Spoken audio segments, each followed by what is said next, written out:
Скрытая мобилизация. Вы наверняка о ней слышали. Это то, что уже сейчас происходит в Беларуси.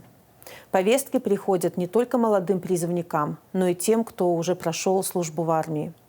На предприятиях создаются списки военнообязанных. Офицерам в запасе и отставным военным предлагают явиться на сборы или учения.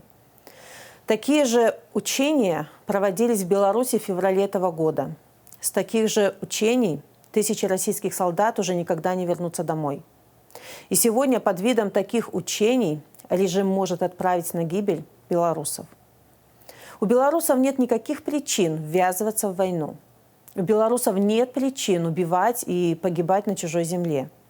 У нас, белорусов, есть и свои интересы. Жить на своей земле, строить счастливое будущее для себя и своих детей. Но посмотрите, во что превращается жизнь белорусов при этом военизированном и нелегитимном режиме.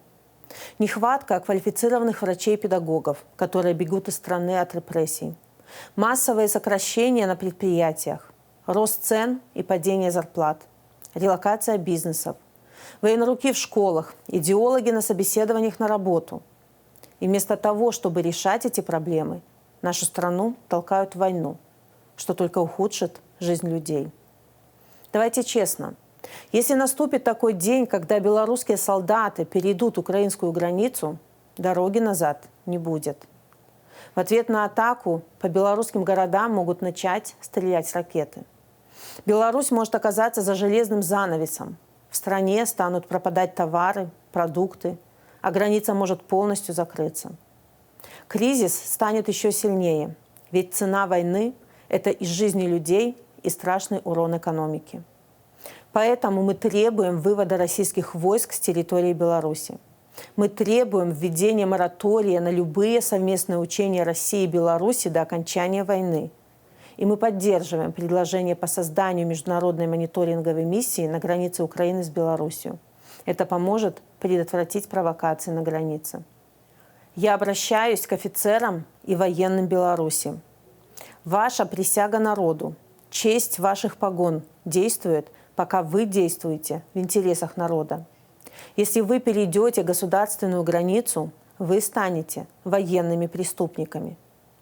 Саботируйте преступные приказы, складывайте оружие. Обращайтесь в проект «Хочу жить». Это единый центр приема обращения для тех, кто не готов умирать и убивать ради амбиций двух диктаторов.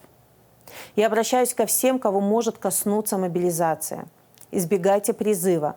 Временно смените место жительства. Не отвечайте на звонки с незнакомых номеров и не открывайте двери незнакомым людям.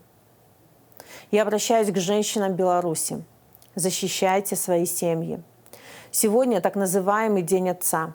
И если Беларусь вступит в войну, в следующий год тысячи белорусских детей встретят без своих пап.